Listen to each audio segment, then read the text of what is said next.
Yo guys, Axe here. Today we're going to be taking a look at how to make an efficient crafting room. With Unofficial's relaunching in under 24 hours, I've been putting a lot of thought and effort into trying to make the most efficient, compact crafting room possible. The design I've come up with, I really like it. If there's any improvements that you guys can think of, please do let me know. I've played around with a couple builds and this is just the one that I like the most. And anyway, we'll get into it. So I'll give you guys a quick tour. As you can see, we've got the 6 industrial forges, 3 on each side, and then what we've got is we've got a fabricator, a smithy, a chem bench, and we've just repeated these in sets of 3 all the way down here, and then the same on the other side. If your tribe is kind of small, you don't have to have this many obviously. You could just have one set of 3. You could replace the industrial forges with normal forges. As you can see, we've actually got, where we go? Oh, over here. We've actually got vaults down here as well for storage, so you could replace those with normal storage boxes as well. So yeah, it is scalable to your tribe size and how progressed your tribe is. But anyway, so as you can see, I'll just go into walk mode down here. The whole idea of this crafting room is that you can walk underneath here all the way down, and then what I've tried to do is make sure that everything is accessible without having to move anywhere. So here you can see I can access the smithy, the chem bench, the fabricator, 2 of the vaults, and then also the industrial forge. So the reason that this is so important is if you didn't really know or you haven't really played that much officials, is that the weight on official is so small and the stack sizes are so small that it becomes a real hassle trying to move a lot of metal around. So normally when you've got like metal weighing 200 ingots and your character only has like 250, maybe 300 total weight, it becomes really hard to move a lot of metal around. And obviously with the new officials launching, everyone's going to be trying to get into metal tier as quickly as possible. And if you're just like spending 10 minutes trying to unload like your industrial forge and trying to get inside a crafting station, it's just going to be really efficient and a massive waste of time. So obviously by having everything accessible in one spot, you can turn around, grab the metal out from the industrial forge, put it straight into the smithy, grab the cementing paste from the chem bench, put it in the smithy, and start crafting metal structures. You could have your charcoal and spark powder turning into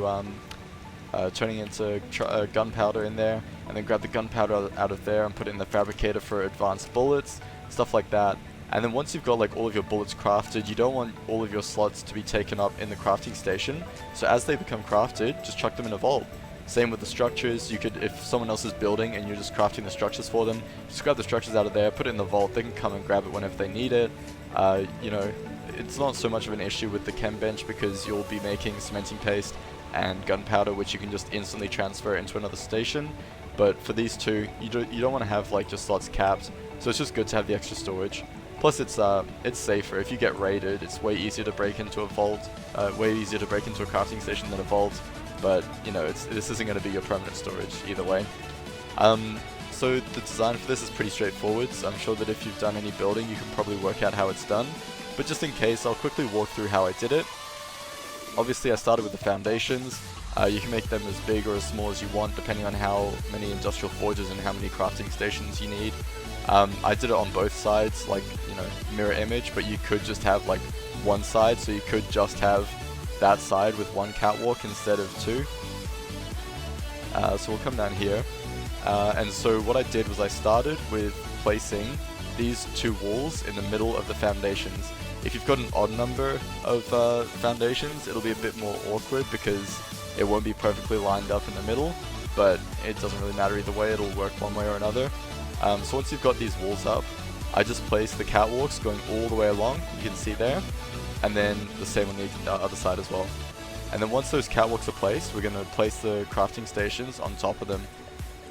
The best way to line them up is to place the foundation, get a ladder down, and we'll just walk for this.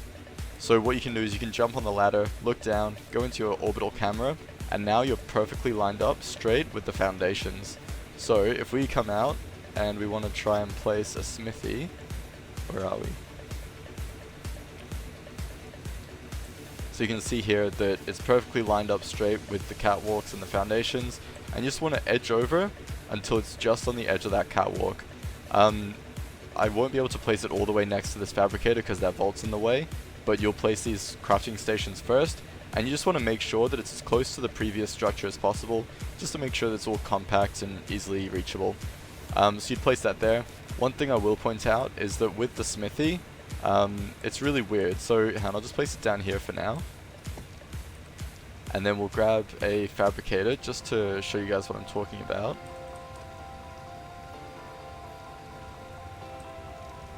So chuck that on there. So as you can see here, oh, this is probably a really bad spot to demonstrate this.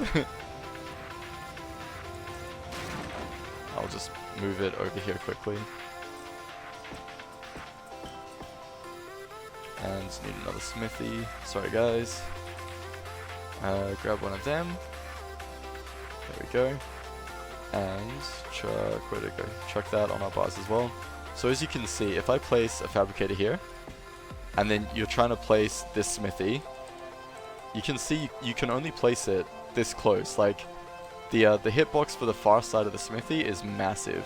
But what you can do is if you actually either place the smithy first, or just come from this side of the fabricator, you can actually it's gonna fly on top of this. You can actually place it like a lot closer on this side because the hitbox is smaller on this side than it is on the other side. It's really strange. I don't know why it works like that, but I just figured I'd let you guys know, because what that means is you can just I'll just quickly demonstrate. Chuck that down there, and then because the hitbox because you've got the short hitbox here, you can place it next to this fabricator, and the hitbox on this side doesn't register when you're placing the next structure. You can just place like the next one right next to it again. But if you try to place it the other way, you'd have that massive gap between it, which really sucks. I hope that made sense. I don't know if it did, sorry. But yeah, so once you've got the crafting structures placed all the way along here in alternating style, so fabricator, smithy, chem bench, or like any order, doesn't really matter. The next thing you want to do is extend your walls up here. I'm on single player, it's all spawned in, so I'm just using metal. If you're on officials, you'd obviously use thatch or wood or something like that, where it doesn't matter if you destroy them. Sorry, that was meant to be a ceiling there. So we'll place ceilings above here, and this is going to be where we place our vaults, because we have to drop the vaults down. You won't actually be able to just place them manually in here because they'll be obstructed by the crafting stations. So you'll extend your ceilings all the way out as far as you need to go, and then the next thing you want to do is extend one of these ceilings up one more, and then place catwalks. Again, do these out of wood or something, just something inexpensive, because this is just going to be a guideline, like they're not staying there. So we'll just drop that ladder down again, just for lining ourselves up. And then we'll back up there, look down, hit orbital camera, and we're lined up perfectly.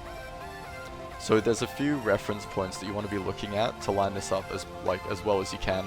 You can see that in the middle of the side of the vault, there's that beam going through the middle. You want to try and line that up with the seam between the two ceilings. Like, I'm trying to look at it with my camera here. I'll explain it in a second a bit better. And then just edge yourself as close to the wall as possible without clipping through it, and then move it so that it's just underneath the catwalk.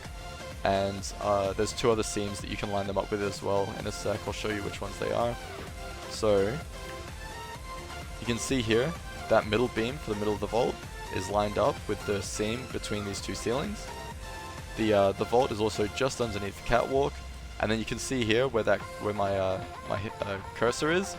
That seam there and this seam here, they are the exact same width as the vault is, so if you line that up perfectly between the two, that's ideal. That's your main goal. Anyway, you'd continue placing your vaults all the way along. Once you've got it lined up in like the right area, you can just keep moving along so they're all perfectly lined up. So for example, you get your right position, you place it there, and then you just have all of your other vaults on your hotbar, and you just keep walking down the line. They're all perfectly lined up. Try and get them as close together as possible, and you just keep working your way down as far as you need. As far as you need to go. And then once you've got all of your vaults placed, all you have to do, come down here, destroy those, and then it drops the vaults. Obviously, because I've got the vaults already dropped underneath, these ones are sitting on top. But obviously, if they weren't there, they would fall straight through, and they would be, they would clip through the crafting stations, they'd clip through the catwalks, and just be sitting underneath, as you can see here. So I'll just quickly destroy these, get them out of the way. There we go, thank you ACM, so useful. But yes, that's how you drop the vaults down below, and yeah, it's just really efficient and convenient in my opinion. If you guys have any questions, please feel free to comment down below and I'll happily answer them. If you have any suggestions, if you think that this crafting station or this crafting room could be more efficient, do let me know as well. I'd love to hear your guys' thoughts. One other thing I will point out is that for filling up the forges, there are two sort of ways that I would suggest doing it. The way that I'm going with is just having these windows on the side, so you can just access the forge, grab your metal out of the Anki, chuck it in there, then do it for the next one, and the next one, and then around the other sides. These are a bit further away from the windows, but they are still accessible. You just have to look in the right spot, which is a bit annoying. I would move these forges a bit closer next time, but it is still usable. I just wanted to make sure that it was close enough to the crafting stations. Oh, I had it. Yeah, there we go. Obviously this side's like a lot more annoying than this side, but you get the idea. So you can either do that, and the benefit of doing it this way is that you don't have to have a behemoth gate entrance to your base, and you don't have to have a dino gate or anything like that, because the other way requires you to be able to fly your Quetzal and your Anki inside the base. And so for that I would just place ceilings on top of these. It looks a bit messy with the structures sticking through the top, but so be it, it's the way it is. And then all you would do is you'd fly your Quetzal and your Anki in through the dino gate, drop the Anki on top here, and then you'd go ahead and grab the stuff out of the Anki, and then just look down and throw it in the forge. So you just fill up all the forges that way. But as I said, I'm definitely going with the windows on the side instead of having the dino gate on the main base, because that's just a massive weak point.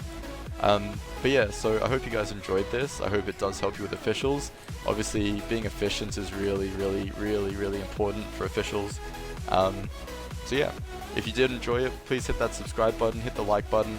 Any questions or comments, leave them down below. I'd love to hear your thoughts. And hopefully, or rather not hopefully, I will be posting a lot more videos now that officials are launching and I'm playing with a tribe and everything. So expect more videos from me. And until next time, see ya!